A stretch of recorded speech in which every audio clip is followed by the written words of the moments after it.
story that is found in the Gospel of St.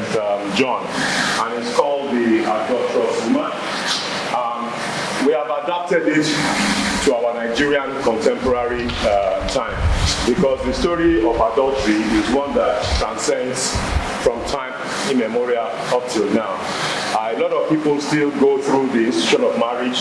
They do not understand what their marital vows mean. They just go before the altar of God.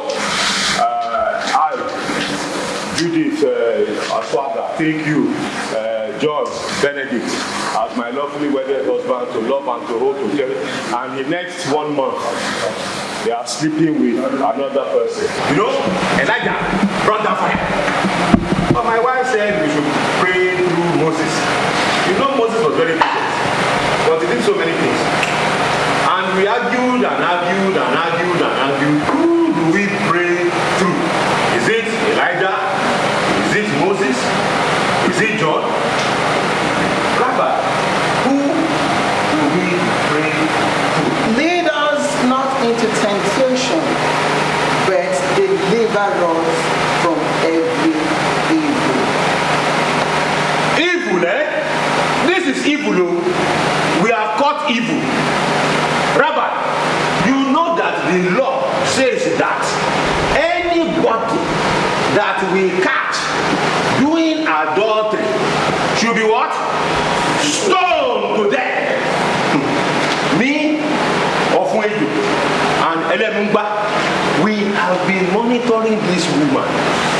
You see, Rabbi, every time the husband goes away for duty talk, this woman will invite her male friend. That stupid, good for nothing Akonji. He will come to the house, her husband's house, and you know what they are doing? Last night we set a trap for them, but the foolish boy, he didn't come. We waited 10 o'clock, 11 o'clock, 12 midnight, 1 o'clock. When it was 2 a.m., we said, okay, maybe he's not coming. So we went to our house. This morning I woke up and I decided to go by her window. And guess what?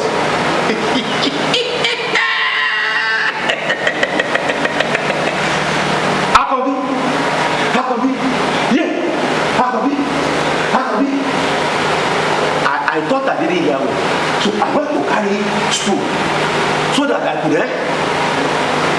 see very well, because I have to give evidence against her. And I saw what my mouth cannot even say. Akonbi, oh do mommy, Akonbi, oh do mommy, Akonbi, oh. I quickly ran.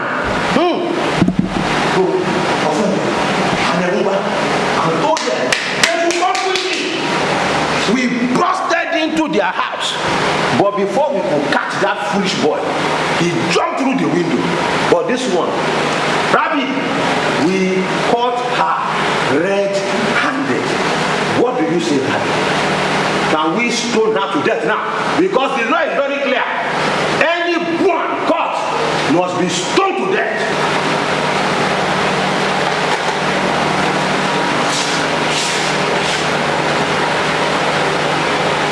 Rabbi, Rabbi, what are you writing? Give us permission to stone this woman.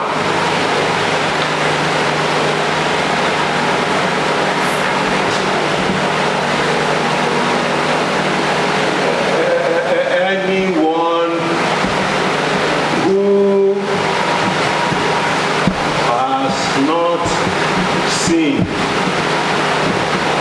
should be the first to cast a stone. That is not fair now. Who has not seen among us here? But we caught her, and the law is very clear. I say, anyone who has not committed any sin should first cast a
Well,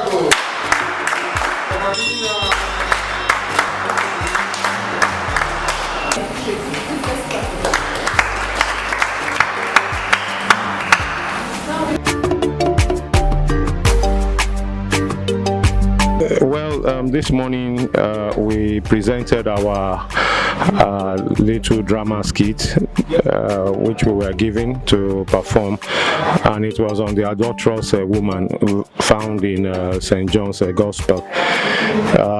The details of the drama is very, very sketchy, and we decided to locate it, adapt it to our Nigerian environment. That was the first thing, and then we had to ad-lib. For example, the matter of adultery is supposed to be two people, but only one person was brought forward. We had to explain why only one person was brought forward. We had to explain how we saw them before we could say that they were actually caught in the act of sexual exercise and all that. So it took a lot of thought process to be able to, within the limitations of the director's license, be able to first adapt it to our time, so that it can be more relevant, because we understand that adultery as a theme is very, very rampant, even amongst married couples today, both old and young. It has no, the barriers are not protected at all. Old married couples engage in adultery, middle ones, young ones. Adultery has become a thing that the devil is using to destroy the fabrics of every family, and families are the smallest group of every nation. Once the family is broken, then the nation is destroyed. Okay, thank you very much, sir. And please, do you have anything to say to Nigerians out there? We are going through a very tough time right now in Nigeria. All I've said will count. In addition, let us remember the portion of the Bible that says walk and pray. Let us walk. Walking also means that we do the right things at the right time. We don't do what we shouldn't do. We should do what we need to do, and also pray to God to help us. Where our own limitation and humanities end, that is where the power of God is beginning. And I believe that the country will get it right sooner or later. Good day, sister. Good day, how are you? I'm fine. How are you doing? I'm doing well, thank you. Yeah, that's good. May we meet your sister? Okay, Sister Augustina Ofo, a member of the Religious Sisters of Charity, and I work with JDPC here. Okay, sister. Thank you for inviting us over today. And I want to ask, I have read about the 6 weeks training, so can you enlighten us a little bit about it? This training is for the JDPC promoters in parish. It's started since 4th of September, and it's finishing today. Today is the last day. The training is organized to ensure that we give the promoters in the parishes who are supposed to set up this JDPC in parish, to ensure that they have all the skills they need, the capacity to be able to run JDPC properly in their parish. So that's basically what the training is about. Yeah, I hope our learners learned from this. And sister, do you have anything to say to the Nigerians out there? Yeah, what I would say to Nigerians out there is to be there for each other. To be there for each other, and this thing called sacrifice, and be concerned with what's happening to anyone. That's the essence of this training we're doing here. That we get involved in the affairs of others, not in a destructive way, but in a way that we show concern, that when someone is in trouble, we don't just walk past the person and say, I don't know who the person is, it's not my brother or my sister, it's not from my place, it's not my business. That we should be concerned with when someone is in trouble, the poor in the society that are everywhere around us, a lot of injustices that we feel, we see happening around us, that we should be able to stand up and say what's wrong is wrong, to be the voice of the voiceless, and that way we'll also be protecting ourselves. We should look for the common good of each and every one of us, that we should take care of our society, that we should work together in harmony, participate in decisions that affect us. So when the time comes for election, let us go out, register and vote. So sometimes they say it's good that we get to know ourselves. The more we know ourselves, the more we know what to stand for and have good control over ourselves. It helps how we relate. But if we've not dealt with the conflict inside us, we're a disaster everywhere we go. because ordinary beauty will cause trouble if we are not at peace with ourselves. And also how we see conflict is also another aspect of conflict that will help us determine how we call the issue of conflict, how we relate, how we react and all that. So if you see conflict as something abnormal, there are some people who believe that there should be no conflict. I have a friend that, of course, we're all different, and if we have different ways to react to conflict. The person does not like conflict at all. And I used to tell that person that you don't like conflict, but you like causing conflict. So, for some people it's abnormal, for some, it's, of course, the reality is that it's inevitable. Hello everybody, as you have heard from our interviewers, Jesus did not condemn the sinner, the adulterous woman. So don't condemn sinners, because we are all sinners in one way or the other.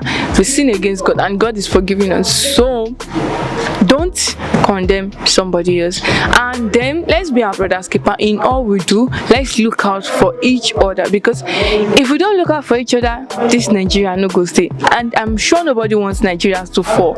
Everybody wants Nigeria to go up. So as your drama queen, I'm trying to tell you now, be your brother's keeper. I am your keeper and you're my keeper, and let's try to stay safe. Ciao.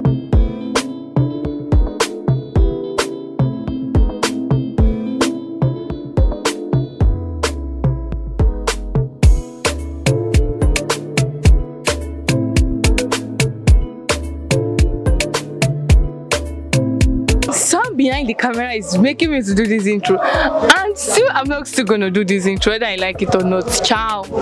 Is it live? Yes, it's like Which like you don't like the